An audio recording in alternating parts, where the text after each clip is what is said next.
പറയുന്നുണ്ട്. മനോഹരമായ ഒരു ഗാനമാണ് ദൈവം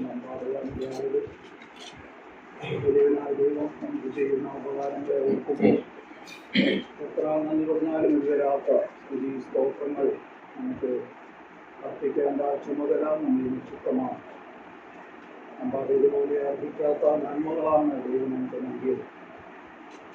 ഓരോ കാര്യങ്ങൾ ഓർക്കുമ്പോൾ ദൈവസഭയിൽ എത്ര സ്തുതിസ്തോത്രങ്ങൾ അർപ്പിച്ചാലും വരാത്ത വലിയ നന്മകൾ നമുക്ക് നൽകിക്കൊണ്ടിരിക്കുകയാണ്. സംഗീതനാഥൻ പറയുന്നത് പോലെ എനിക്ക് ചെയ്ത സകല ഉപകാരങ്ങൾക്കും ഞാൻ എന്ത് പകരം കൊടുക്കും എന്ന് പറയുന്നത് അത്രയും വലിയ നന്മകൾ ദൈവം നമുക്ക് നൽകിയിരിക്കുന്നു. നേരത്തെ പ്രാർത്ഥനയിൽ ഓർത്തുപോലെ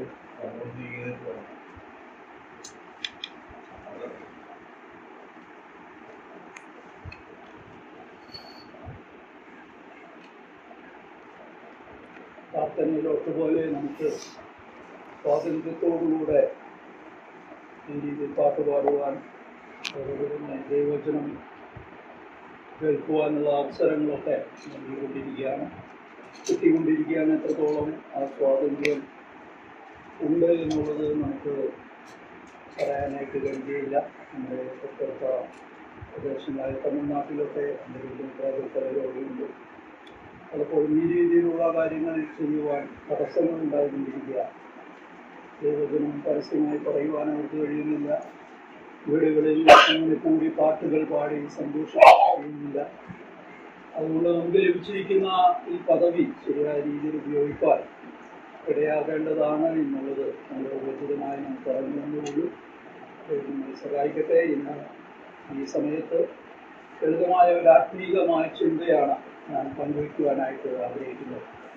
ലൂക്കോസിന്റെ വിശേഷം 1-ാം അധ്യായത്തിന്റെ 21-ാമത്തെ വാക്യമാണ് ഞാൻ വായിക്കുവാൻ ആഗ്രഹിക്കുന്നത്. ലൂക്കോസ് വിശേഷം 3-ാം അധ്യായത്തിന്റെ 21-22 വാക്യങ്ങൾ വളരെ സുപരിചിതമായ വാക്യമാണ്. ഇത് നമുക്ക് വായിക്കാം. പ്രാർത്ഥിക്കുമ്പോൾ സ്വർഗം തുറന്നു പരിശുദ്ധാത്മാവ് ദേഹരൂപത്തിൽ പ്രാവെന്ന പോലെ അവന്റെ മേൽ ഇറങ്ങി വന്നു. നീ എന്റെ പ്രിയപുത്രൻ, നിന്നിൽ ഞാൻ പ്രസാദിച്ചിരിക്കുന്നു എന്ന് സ്വർഗത്തിൽ നിന്നൊരു ശബ്ദവും ഉണ്ടായി. ലൂക്കോസിന്റെ സുവിശേഷം എന്ന് പറയുന്നത് യേശുകർത്താവിന്റെ മനുഷ്യത്വത്തെ പൂർണ്ണമായി വരച്ചു കാട്ടുന്ന ഒരു സുവിശേഷമാണ്. ക്രിസ്തുവിന്റെ ജീവിതത്തെ കുറിച്ച് വളരെ സൂക്ഷ്മമായ ഒരു വിവരണം നൽകുകയും സമ്പൂർണ്ണ മനുഷ്യൻ രക്ഷിതാവുമായ ക്രിസ്തുവിനെ പ്രകടമാക്കുക എന്നുള്ള ലക്ഷ്യമാണ് ഈ പുസ്തകം എഴുതിയതിനുള്ള ലക്ഷ്യമായിട്ട് നമുക്ക് കാണാനായിട്ട് കഴിയുന്നത്. ഇവർ പറയുന്ന പോലെ യവനനും വൈദ്യനുമായ ലൂക്കോസ്, കൊലോസ്യരുടെ ലേഖനം 4-ാം അധ്യായത്തിന്റെ 14-ാം വാക്യത്തിൽ അങ്ങനെ നാം വായിക്കുന്നുണ്ട്, ആണ് ഈ പുസ്തകം എഴുതിയത് എന്നുള്ളത് നമുക്കിവിടെ കാണാൻ കഴിയുന്നു. പുതിയ നിയമ എഴുത്തുകാരിൽ കുറഞ്ഞാധികാരനായി അറിയപ്പെടുന്ന ഏക വ്യക്തിയാണ് ലൂക്കോസ് എന്നുള്ളത് നമുക്ക് എല്ലാവർക്കും അറിയാം. പൗലോസിന്റെ സ്വന്തത സഹചാരിയും സ്നേഹിതനും ആണ് എന്നുള്ളത് മനസ്സിലാക്കും. അതുപോലെ തന്നെ അപ്പോസ്തല പ്രവൃത്തി എഴുതിയ എഴുത്തുകാരനും ഈ ലൂക്കോസാണ് എന്നുള്ളത് നാം മനസ്സിലാക്കുന്നുണ്ട്. ഇവിടെ നാം ഇതാർക്കാണ് എഴുതിയത് എന്നുള്ളത് നമുക്ക് എല്ലാവർക്കും സുപരിചിതമാണ്. അതിൻ്റെ ആരംഭത്തിൽ നാം വായിക്കുന്ന പോലെ ശ്രീമാനായ തെയോഫിലോസ് എന്ന് പറയുന്ന വ്യക്തിക്കാണ് ഇത് എഴുതിയതെങ്കിലും പ്രധാനമായും കുറഞ്ചാതികൾക്ക് വേണ്ടി എഴുതിയ ഒരു സുവിശേഷമാണ് ഇത് എന്നുള്ളത് നാം കാണുകയാണ്. ഏകദേശം AD 60-ലാണ് ഇത് എഴുതപ്പെടുവാനിടയായത് എന്നുള്ളത് പണ്ഡിതന്മാർ അഭിപ്രായപ്പെടുന്നുണ്ട്. ഏറ്റവും കൂടുതൽ വിവരങ്ങൾ ഉൾക്കൊള്ളുന്ന ഒരു സുവിശേഷമാണിത് എന്നുള്ളത് നാം മനസ്സിലാക്കുന്നു. പൊതുവായ ഭാഷാരീതിയും പദങ്ങളുടെ സമ്പത്തും മൂലം എഴുത്തുകാരൻ വിദ്യാപരിജ്ഞാനിയായിരിക്കുന്നു എന്ന് അന്നുകാലത്തുണ്ടായിരുന്ന പല എഴുത്തുകാരും പല പ്രധാനപ്പെട്ട വ്യക്തികളും പറയുവാനായിട്ട് ഇടയായിട്ടുണ്ട്.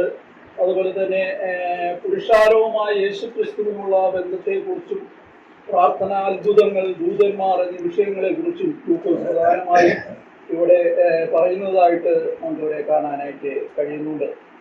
ഇതിൻ്റെ വിഷയവിഭജനമൊക്കെ നമുക്കറിയാവുന്ന കാര്യങ്ങളായതുകൊണ്ട് കൂടുതൽ ഇതിലേക്ക് പ്രവേശിക്കുവാൻ ഞാനിപ്പോൾ ആഗ്രഹിക്കുന്നില്ല. ലൂക്കോസിന് ശേഷം കഴിഞ്ഞ ദിവസങ്ങളിലൊന്ന് പഠിക്കുവാൻ ഞാൻ ആഗ്രഹിച്ചപ്പോൾ ശ്രമിച്ചപ്പോൾ ഈ സുവിശേഷത്തിൽ കാണുന്ന 6 പ്രധാനപ്പെട്ട തുറക്കപ്പെട്ട സംഗതികൾ, തുറക്കപ്പെട്ട കാര്യങ്ങൾ നമുക്ക് കാണാനായിട്ട് കഴിയുന്നുണ്ട്. 1 മുതൽ അവസാന അധ്യായം വരെ വായിക്കുമ്പോൾ അത് വ്യാപിച്ചു കിടക്കുന്ന ഒരു പ്രധാനപ്പെട്ട വിഷയമാണ് എന്നുള്ളത് നമുക്ക് കാണാൻ കഴിയുന്ന കാര്യമാണ്. ഞാൻ ഇവിടെ വായിച്ചതുപോലെ ഇവിടെ ഒന്നാമതായി നമുക്ക് കാണാൻ കഴിയുന്ന ഒരു പ്രധാനപ്പെട്ട കാര്യം ഇവിടെ നാം വായിക്കുന്നുണ്ട്. തുറക്കപ്പെട്ട സ്വർഗത്തെ കുറിച്ച് നമുക്കിവിടെ കാണാൻ കഴിയുക. ഈ കാര്യം നമുക്ക് എല്ലാവർക്കും വളരെ സുപരിചിതമായ കാര്യമാണ്. യേശു കർത്താവിന്റെ സ്നാനത്തോടുള്ള ബന്ധത്തിൽ നടന്നതായ ഒരു സംഭവമാണ് ഇവിടെ കാണുവാനായിട്ട് കഴിയുന്നത്. 3-ാം അധ്യായത്തിന്റെ ആരംഭം മുതലുള്ള വാക്യങ്ങളിലേക്ക് നാം കടന്നു വരുമ്പോൾ തിബിരിയോസ് കൈസരുടെ വാഴ്ചയുടെ 15-ാം ആണ്ടിൽ എന്ന് വായിച്ചുകൊണ്ട് അവിടെ അനവധിയായ കാര്യങ്ങൾ അവിടെ പറയുകയാണ്. 3-ാം വാക്യത്തിൽ കടന്നു വരുമ്പോൾ അവൻ യോർദാൻ അരികെയുള്ള നാട്ടിലൊക്കെയും വന്ന് പാപമോചനത്തിനായുള്ള മാനസാന്തരസ്ഥാനം പ്രസംഗിച്ചു എന്നുള്ളത് നമുക്ക് അവിടെ കാണാൻ കഴിയുകയാണ്. മരുഭൂമിയിൽ വിളിച്ചു പറയുന്നവന്റെ വാക്കാവിത് എന്ന് പറഞ്ഞുകൊണ്ട് യോഹന്നാൻ പറയുന്ന വാക്കുകളാണ് നമുക്കിവിടെ കാണാനായിട്ട് കഴിയുന്നത്. വളരെ പ്രധാനപ്പെട്ടതായ പ്രായോഗികമായ ചില കാര്യങ്ങളാണ് താൻ അവിടെ പറഞ്ഞുകൊണ്ടിരിക്കുന്നത്. അവനാൽ സ്നാനമേൽക്കുവാൻ വന്ന പുരുഷാരത്തോട് അവൻ പറഞ്ഞത് എന്ന് പറഞ്ഞുകൊണ്ട് സർപ്പസന്തതികളെ വരുവാനുള്ള കോപത്തെ ഒഴിഞ്ഞു ഓടിപ്പോകുവാൻ നിങ്ങൾക്ക് ഉപദേശിച്ചു തന്നത് ആർ എന്ന് യോഹന്നാൻ അവിടെ പറയുകയാണ്. ഇവിടെ യോഹന്നാൻ എന്നാണ് നമുക്കിവിടെ കാണാൻ കഴിയുന്നത്. എങ്കിലും മത്തായി സുവിശേഷം 3-ാം അധ്യായത്തിന്റെ 17-ാം വാക്യത്തിലേക്ക് കടന്നു വരുമ്പോൾ യോഹന്നാൻ സ്നാപകൻ എന്ന് അവിടെ വായിക്കുവാനായിട്ട് ഇടയാകുന്നുണ്ട്. അപ്പോൾ മാനസാന്തരത്തിന് യോഗ്യമായ ഫലം കായ്പിൻ എന്ന് അവരോട് പറയുന്നതായിട്ട് കാണുവാനായിട്ട് കഴിയുന്നുണ്ട്. പ്രായോഗികമായ അനവധിയായ കാര്യങ്ങൾ നിങ്ങൾ ചെയ്യണം. നിങ്ങൾക്ക് ഒന്നുണ്ടെങ്കിൽ നിങ്ങൾക്ക് വസ്ത്രത്തിന്റെ കാര്യത്തിലൊക്കെ കാര്യങ്ങൾ അവിടെ പറയുന്നു. 2 വസ്ത്രമുള്ളവൻ ഇല്ലാത്തവന് കൊടുക്കുന്നതായ ഒരു അനുഭവം നിങ്ങൾക്കുണ്ടാകണം. അതുപോലെ തന്നെ ഭക്ഷണ സാധനങ്ങളും ആ രീതിയിൽ തന്നെ ചുങ്കക്കാര് തന്റെ അടുക്കൽ വന്ന് കാര്യങ്ങൾ പറയുന്നതായിട്ട് നാം കാണുന്നു. ചതിവായി ഒന്നും ഇടയാകരുത്, നിങ്ങൾക്കുള്ള ശമ്പളം മതി എന്ന് വിചാരിപ്പിൻ എന്ന് പറഞ്ഞുകൊണ്ട് അവരോട് നമുക്ക് അനവധിയായ കാര്യങ്ങൾ താൻ പ്രബോധിപ്പിക്കുന്നതായിട്ട് നമുക്ക് അവിടെ കാണുവാനായിട്ട് കഴിയുകയാണ്. അങ്ങനെ ജനം കാത്തു നിൽക്കുമ്പോൾ ക്രിസ്തുവാണോ ഈ യോഹന്നാൻ എന്ന് അവർക്ക് സംശയം ജനിക്കുമാറ് ചില പ്രവൃത്തികളാണ് തന്നിൽ നിന്നുണ്ടായത്. അവിടെ സംശയമുണ്ടായപ്പോൾ അവിടെ പറയുന്നുണ്ട്, അവൻ എന്നിലും ബലവാനായവൻ വരുന്നു, അവന്റെ ചെരുപ്പിന്റെ വാറഴിപ്പാൻ ഞാൻ യോഗ്യനല്ല എന്ന് പറഞ്ഞുകൊണ്ട് ചില കാര്യങ്ങൾ അവിടെ പറയുന്നതായിട്ട് നമുക്കിവിടെ കാണാനായിട്ട് കഴിയുക. അപ്പോൾ മറ്റു പലതും അവരെ പ്രബോധിച്ചുകൊണ്ട് ജനത്തെ വിശേഷം അറിയിക്കുവാൻ ഇടയായി എന്നുള്ളത് നാം ഇവിടെ കാണുകയാണ്. അങ്ങനെ ഈ പശ്ചാത്തലം അനുസരിച്ച് വെച്ചുകൊണ്ട് 21-ാം വാക്യത്തിലേക്ക് വരുമ്പോൾ ജനമെല്ലാം സ്നാനമേൽക്കുകയും യേശു കർത്താവും സ്നാനമേൽക്കുവാൻ യോഹന്നാന്റെ അടുക്കൽ വരുന്നതായിട്ട് നമുക്ക് അവിടെ കാണാൻ കഴിയുക. യേശു കർത്താവ് സ്നാനമേൽക്കുവാൻ കടന്നു വന്നപ്പോൾ ഉണ്ടായതായ ഒരു സംഭവമാണ് നമുക്ക് അവിടെ കാണാൻ കഴിയുന്നത്.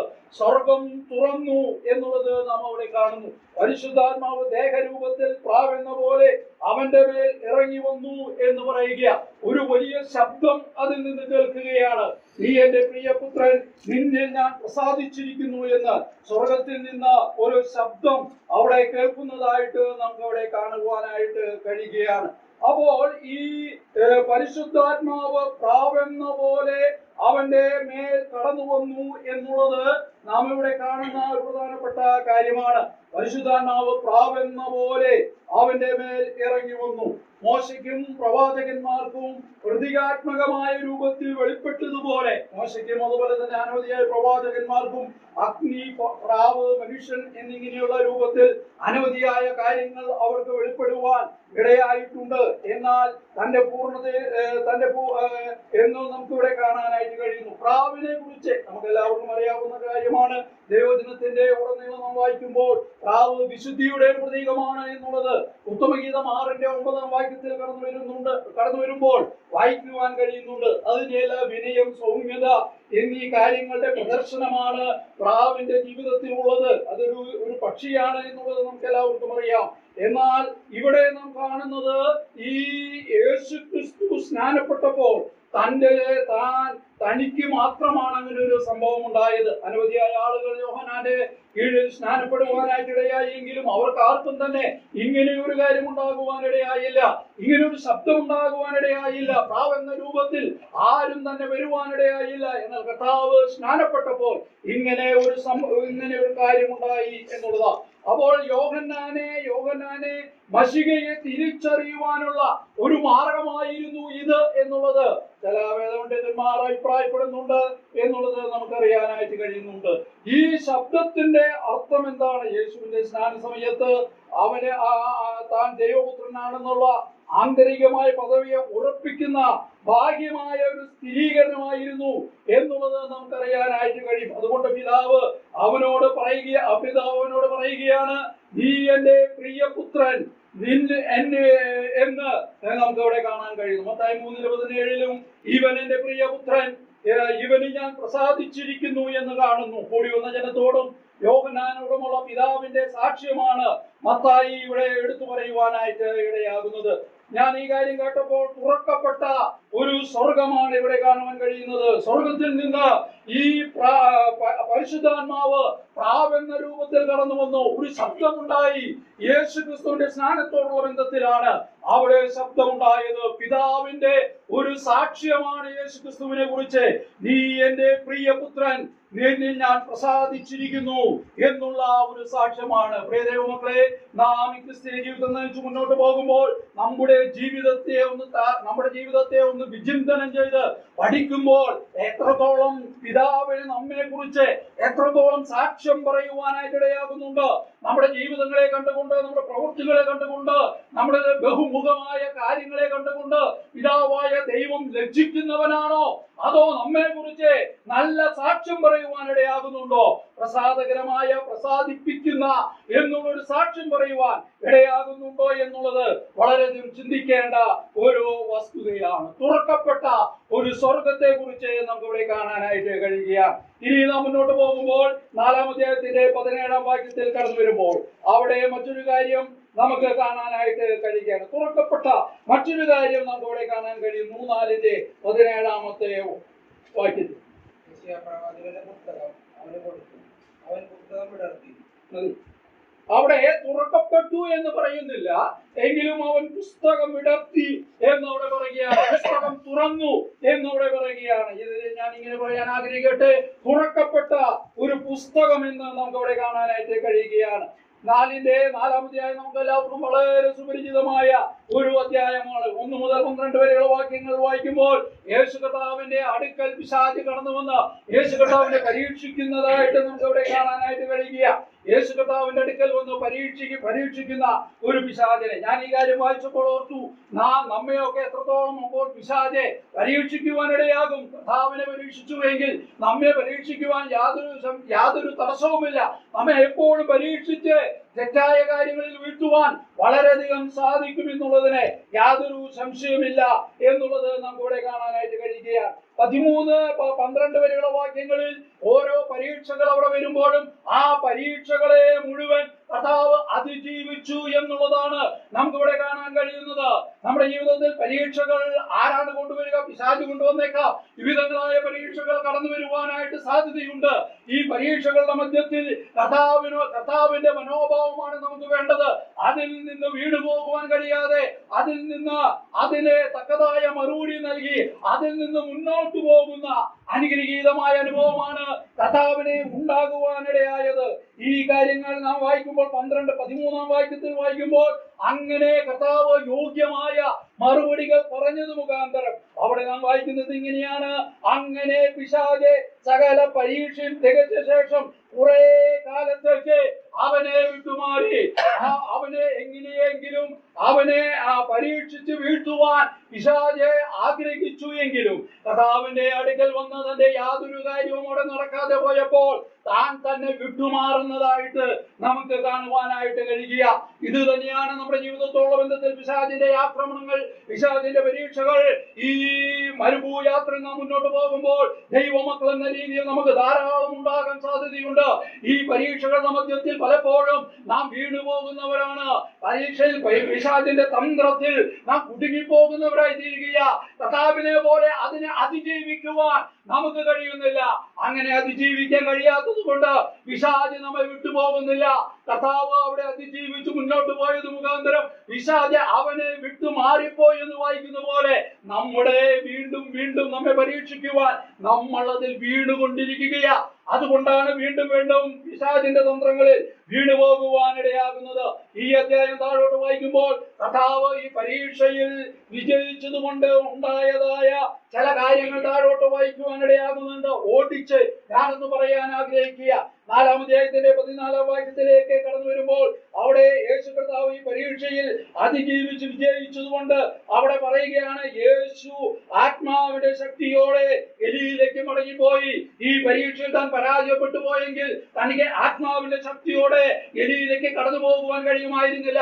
അപ്പോൾ തന്റെ ജീവിതത്തിൽ ഈ പരീക്ഷയിൽ ഒരു വിജയം കൈവരിച്ചതും കൊണ്ട് താൻ ആത്മാവിന്റെ ശക്തിയോടുകൂടെ തന്നെ പോകുവാൻ ഇടയായി എന്നുള്ളത് നാം അവിടെ വായിക്കുക.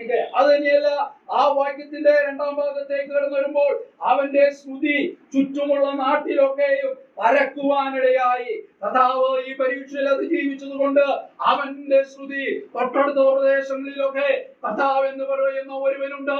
അവൻ പിശാചിന്റെ തന്ത്രങ്ങളിൽ വീണുപോകാതെ പരീക്ഷയിൽ അകപ്പെടാതെ അനവധിയായ നന്മകൾ ചെയ്ത് മുന്നോട്ട് പോകുന്നവനാണ്, പാപികളെ രക്ഷിക്കുന്നവനാണ് എന്നുള്ള അവന്റെ ശ്രുതി, അവനെ കുറിച്ചുള്ള കാര്യങ്ങൾ മറ്റുള്ള എല്ലാവരും കേൾക്കുവാൻ ഇടയായി എന്നുള്ളത് നമുക്കിവിടെ കാണാൻ കഴിയുന്ന ഒരു പ്രധാനപ്പെട്ട കാര്യമാണ്.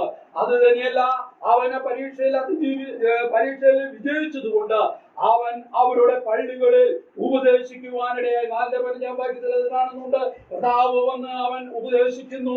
അത് തന്നെയല്ല, 4-15 വീണ്ടും കടന്നു വരുമ്പോൾ അവിടെ കാണാൻ കഴിയുന്നത് പള്ളികളിൽ ഉപദേശിച്ചു എന്ന് മാത്രമല്ല, അവൻ ഉപദേശിക്കുന്ന കാര്യങ്ങൾ കണ്ടുകൊണ്ട് കേട്ടുകൊണ്ട് അവിടെ കൂടി വന്നിരിക്കുന്ന ജനമെല്ലാം പ്രശംസിക്കുകയാണ്. ഈ കർത്താവ് എന്ന് പറയുന്ന വ്യക്തി ഉണ്ടല്ലോ, അവനിൽ നിന്ന് വരുന്ന തൂമൊഴികൾ ഞങ്ങളുടെ ജീവിതത്തിൽ എത്രയോ ആനന്ദമാണ് ഉണ്ടാക്കുന്നത്. അതുകൊണ്ട് അവനെ പ്രശംസിക്കുവാൻ അവനെ പോലെ മറ്റാരുമില്ല എന്ന് പറഞ്ഞുകൊണ്ട് അവിടെയുള്ള ജനം ഒന്നിച്ചു കൂടുവാൻ ഇടയായി എന്നുള്ളത് നാം ഇവിടെ കാണുകയാണ്. പള്ളിയിൽ കടന്നു വന്നപ്പോൾ നാം അവിടെ വായിച്ച 21-ാം വാക്യത്തിൽ കടന്നു വന്നപ്പോൾ അവിടെ നാം വായിച്ചത് ഇത് നാം ഇവിടെ കാണുകയുടെ 17-ാം വാക്യത്തിൽ അവൻ പള്ളിയിൽ ഇരുന്നപ്പോൾ വായിക്കുവാൻ അവനെ അവസരം കൊടുക്കുക. 4:17 അതാണ് വായിക്കുവാനായിട്ട് ദൈവാലയത്തിൽ കടന്നു വന്നപ്പോൾ വായിക്കുവാൻ അവനെ അവസരം കൊടുക്കുക. വായിക്കുവാനായിട്ട് അവസരം കൊടുത്തപ്പോൾ അവൻ ബൈബിളിലെ യെശയ്യാവിന്റെ പ്രവചനത്തിൽ നിന്ന് ഒരു ഭാഗം അവിടെ വായിക്കുന്നതായിട്ട് വായിക്കുന്നതായിട്ട് കാണാൻ കഴിയുക. ആ വായിക്കാനുള്ള ഭാഗം അവർ പറഞ്ഞു കൊടുത്തത് ആണോ എന്നുള്ള സൂചനകൾ നമുക്ക് ലഭിക്കുന്നില്ല. കർത്താവ് സ്വമേധയാ തെരഞ്ഞെടുത്തത് തന്നെയാകാം എന്നുള്ള ഒരു ചിന്തയാണ്. അതിനെ കുറിച്ചൊന്നും ആഴമേറിയതായ ധാരണകൾ നമുക്ക് ലഭിക്കുന്നില്ല. എന്തു തന്നെയായാലും ആ കർത്താവ് അവിടെ ഒരു വേദഭാഗം വായിക്കുന്നതായിട്ട് നമുക്ക് ഇവിടെ കാണാനായിട്ട് കഴിയുക. ഇങ്ങനെ വായിച്ചു കഴിഞ്ഞപ്പോൾ 4-ാം വാക്യത്തിൽ കടന്നു വരുന്നത് എന്താണെന്നറിയാമോ? കർത്താവ് പരീക്ഷയിലെത്തി ജീവിച്ചത് മുഖാന്തരമുള്ള മറ്റൊരു കാര്യമാണ് അവിടെ നമുക്ക് കാണാൻ കഴിയുന്നത്. വായിക്കുവാൻ അവസരം കൊടുത്തു എന്നുള്ളത് അവൻ അത് ഏറ്റെടുക്കുന്ന ഒരു മനോഭാവം, ശുശ്രൂഷകൾ ഏറ്റെടുക്കുന്ന ഒരു മനോഭാവം. ഇന്ന് നമുക്ക് പലപ്പോഴും സഹോദരന്മാർക്ക് അത് അറിയുവാനായിട്ട് കഴിയും. ഒരു ചെറിയ കാര്യമായാലും പലപ്പോഴും ഒരു കാര്യത്തിന് സഹോദരന്മാരെ ഏൽപ്പിക്കുമ്പോൾ അവർ ഏറ്റെടുക്കുവാൻ വൈമനസ്യമുള്ളവരാ.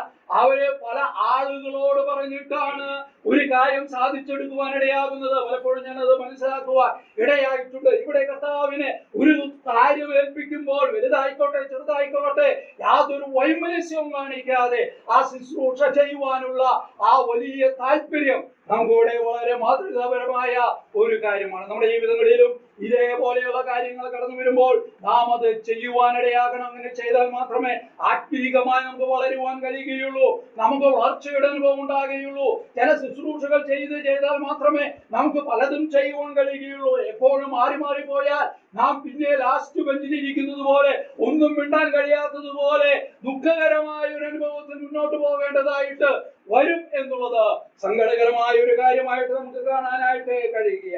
അങ്ങനെ കർത്താവ് അവിടെ വായിച്ച് ഇരുന്നപ്പോൾ പള്ളിയിലുള്ള എല്ലാവരുടെയും കണ്ണ് അവങ്കൽ പതിയുവാനായിട്ടിടെ 4:20 നാം അത് വായിക്കുന്നുണ്ട്.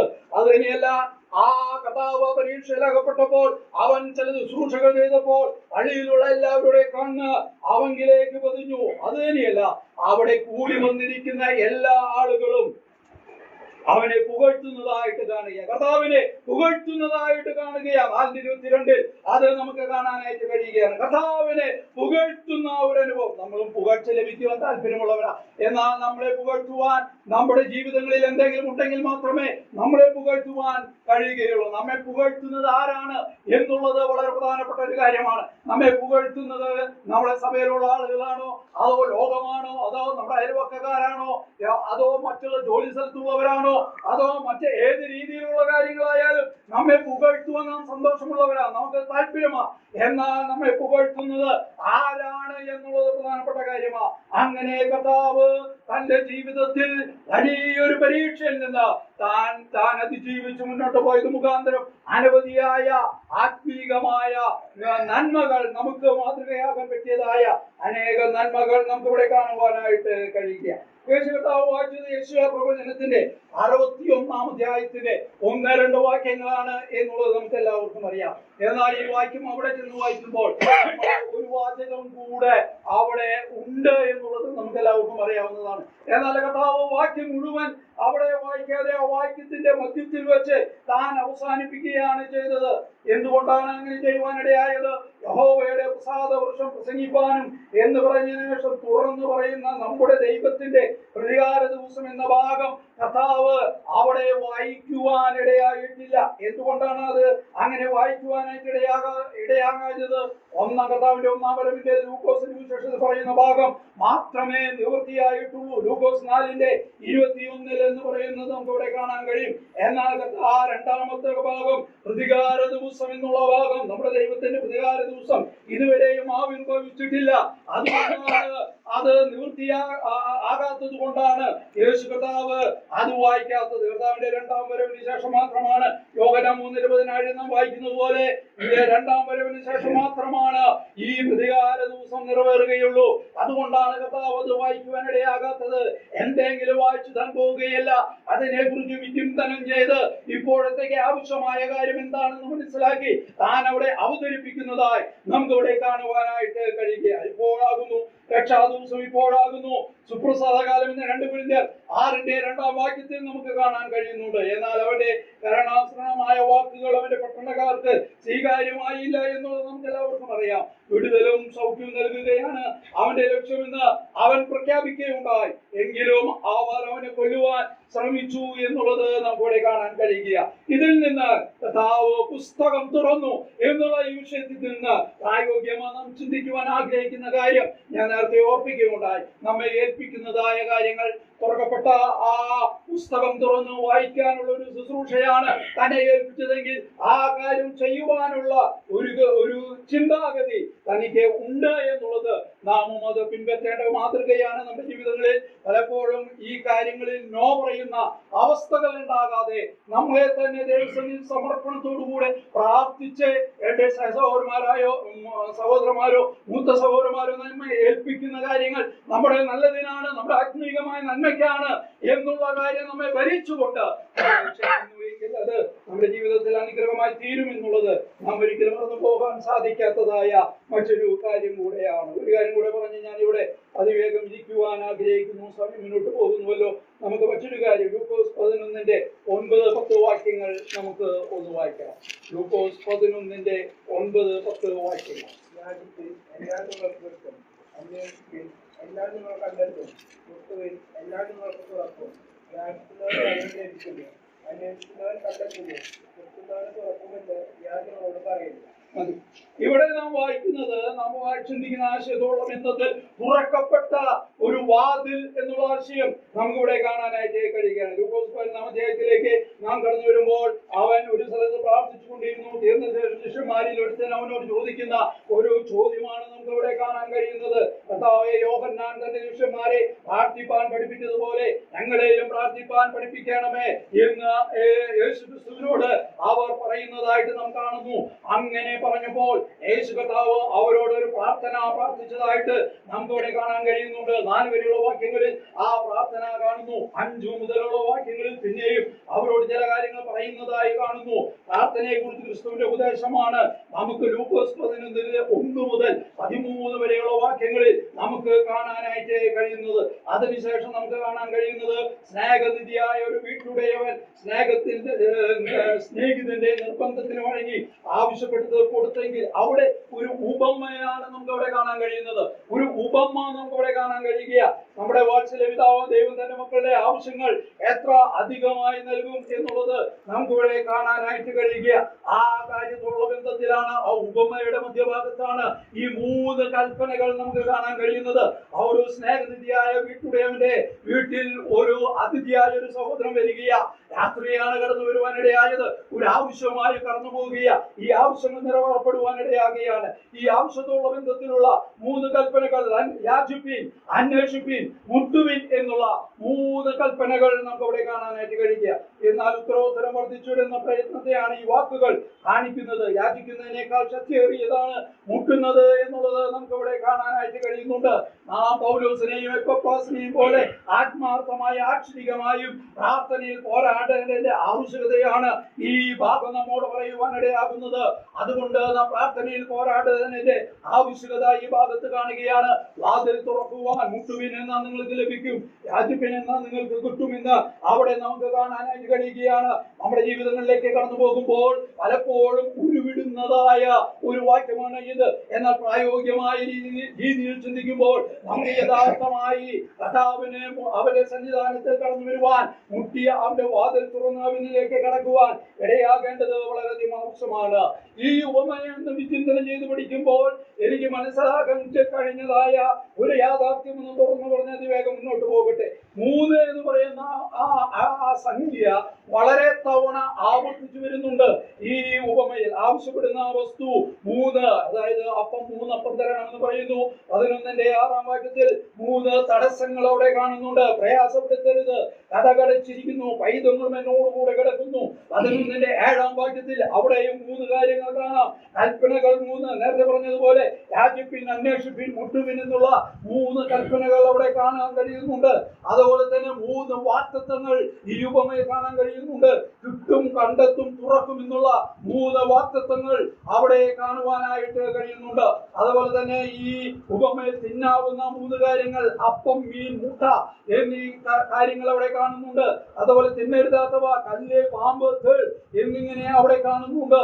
ഭൗതികമായ ബന്ധങ്ങൾ, ദോഷികളായ നിങ്ങളുടെ മക്കൾ, നിങ്ങൾ കൊടുക്കുന്ന ദാനം എന്നുള്ളത് നമുക്ക് ഇവിടെ കാണാൻ കഴിയുന്നു. അത് തന്നെയല്ല, സ്വർഗീയമായ 3 കാര്യങ്ങൾ ഈ ഉപമയിൽ നമുക്ക് കാണാനായിട്ട് കഴിയുന്നുണ്ട്. സ്വർഗസ്ഥനായ പിതാവ് തന്നോട് യാചിക്കുന്നവർ പരിശുദ്ധാത്മാവ് എന്ന നന്മ എന്നീ 11-13 വാക്യത്തിൽ എന്നിങ്ങനെ 3 ഒരു വലിയ ഒരു കാര്യമാണ് നമുക്കിവിടെ കാണുവാൻ കഴിയുന്നത്.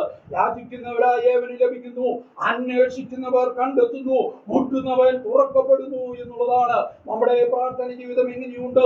മുട്ടുമ്പോൾ തുറക്കപ്പെടുന്ന ഒരു വാതിലുണ്ട് എന്നുള്ളത് യാഥാർത്ഥ്യമായ കാര്യമാണ്. പലപ്പോഴും നമ്മുടെ ജീവിത ആവശ്യത്തോടുള്ള ബന്ധത്തിൽ നമ്മുടെ ജീവിതത്തിൽ കഥനക്കഥകൾ, പോരാട്ടങ്ങൾ, കണ്ണുനീരുകൾ, നെടുവീർപ്പുകൾ കടന്നു വരുമ്പോൾ നാം പലപ്പോഴും ദുഃഖിതരായിരിക്കുകയാണ്, നിരാശപ്പെടുകയാണ്, ദൈവത്തിൽ നിന്ന് അകന്നു പോകുക. എന്നാൽ നമുക്ക് വേണ്ടി തുറക്കുന്ന ഒരു വാതിലുണ്ട് എന്നുള്ളത് നാം മറന്നു പോകുക. ആ വാതിൽക്കൽ നിന്ന് മുട്ടുന്നുവെങ്കിൽ ആ വാതിൽ തുറക്കുവാൻ ഇടയാകും എന്നുള്ളത് ഒരിക്കലും സംശയമില്ലാത്തതായ കാര്യമാണ്. നാം യാചിക്കുമ്പോൾ നമ്മുടെ യാചനകളെ നൽകുന്ന, ഉത്തരം നൽകുന്ന ഒരു കർത്താവ് സ്വർഗത്തിൽ ജീവിക്കുന്നു. ആ ദൈവത്തെ പൂർണ്ണമായി നാം ആശ്രയിക്കുന്നുവെങ്കിൽ നമ്മുടെ ജീവിതം ധന്യമായി തീരുവാൻ ഇടയാകും എന്നുള്ളതിന് യാതൊരു സംശയമില്ല. പിന്നെയും നാം മുന്നോട്ട് കടന്നു പോകുമ്പോൾ 3 പ്രധാനപ്പെട്ട തുറക്കലുകൾ കൂടെ അവിടെ കാണുവാൻ കഴിയുന്നുണ്ട്. അത് ഞാൻ ഇപ്പോൾ വിവരിക്കുവാൻ ആശിക്കുന്നില്ല. പിന്നെ എപ്പോഴെങ്കിലും സമയം കിട്ടുമ്പോൾ നോക്കാം എന്ന് ഞാൻ വിചാരിക്കുക. തുറക്കപ്പെട്ട കണ്ണ് ലൂക്കോസ് 24-31 വാക്യത്തിലേക്ക് കടന്നു വരുമ്പോൾ നമുക്ക് ഇവിടെ കാണാൻ കഴിയുന്നു. തുറക്കപ്പെട്ട തിരുവെഴുത്തുകൾ അവിടെ ലൂക്കോസ് 24 തന്നെ നമുക്ക് കാണാൻ കഴിയുന്നു. അതേപോലെ തന്നെ തുറക്കപ്പെട്ട ബുദ്ധി ലൂക്കോസ് 24 തന്നെ നമുക്ക് കാണുവാനായിട്ട് കഴിയുന്നു. നമ്മുടെ ക്രിസ്ത്യ ജീവിതം എങ്ങനെയാണ് എന്നുള്ളത് ഒന്ന് ശോധന ചെയ്യുവാനിടയാകട്ടെ, നമ്മുടെ കുറവുകൾ ഏറ്റു പറയുവാനിടയാകട്ടെ, നമ്മെ ഏൽപ്പിക്കുന്ന ശുശ്രൂഷകൾ ഭംഗിയായി ചെയ്യുവാനായിട്ടിടയാകട്ടെ. തുറക്കപ്പെട്ട ഒരു പുസ്തകമുണ്ട് എന്നുള്ളത് നാം മറന്നു പോകരുത്. തുറക്കപ്പെട്ട ഒരു വാതിലുണ്ട് എന്നുള്ളത് നാം മറന്നു കളയാൻ പാടില്ലാത്തതായ ഒരു വലിയ യാഥാർത്ഥ്യമാണ് എന്നുള്ളത് നമുക്കിവിടെ കാണാനായിട്ട് കഴിയുകയാണ്. നമ്മുടെ ജീവിതങ്ങളെ ഒന്ന് ശോധന ചെയ്യുവാനിടയാകട്ടെ. ലൂക്കോസിന്റെ സുവിശേഷത്തിൽ കാണുന്ന 6 തുറക്കപ്പെട്ട അനുഭവങ്ങൾ നമ്മുടെ ജീവിതമായി തട്ടിച്ചു നോക്കുമ്പോൾ ദൈവത്തോട് കൂടുതൽ എടുത്ത് ജീവിക്കുവാൻ, കർത്താവിന് ഹിതകരമായ കാര്യങ്ങൾ ചെയ്യുവാൻ, ഒരു പ്രാർത്ഥനാ ജീവിതം തിട്ടപ്പെടുത്തിക്കൊണ്ട് മുന്നോട്ട് പോകുവാൻ യാചിക്കുന്ന ഏവന് ലഭിക്കുന്നു എന്നുള്ള അനുഗ്രഹീതമായ അനുഭവത്തിലൂടെ നാം കടന്നു പോകുന്നെങ്കിൽ നമ്മുടെ ജീവിതം ധന്യമായി തീരുവാൻ, ദൈവനാമം മഹത്വപ്പെടുവാൻ ഇടയാകും എന്നുള്ളത് ഈ തരുണത്തെ ഞാൻ ഓർപ്പിക്കുകയാണ്. നമ്മളെ തന്നെ ശോധന ചെയ്യുവാൻ, നമ്മുടെ കുറവുകൾ ഏറ്റു പറയുവാൻ, ദൈവസന്നിധിയിൽ നമ്മെ തന്നെ താഴ്ത്തുവാൻ കർത്താവ് സഹായിക്കട്ടെ എന്ന് പറഞ്ഞുകൊണ്ട് ഞാൻ വാക്കുകൾക്ക് വിരാമം കുറിക്കുന്നു. ദൈവനാമം മഹത്വപ്പെടുമാറാകട്ടെ.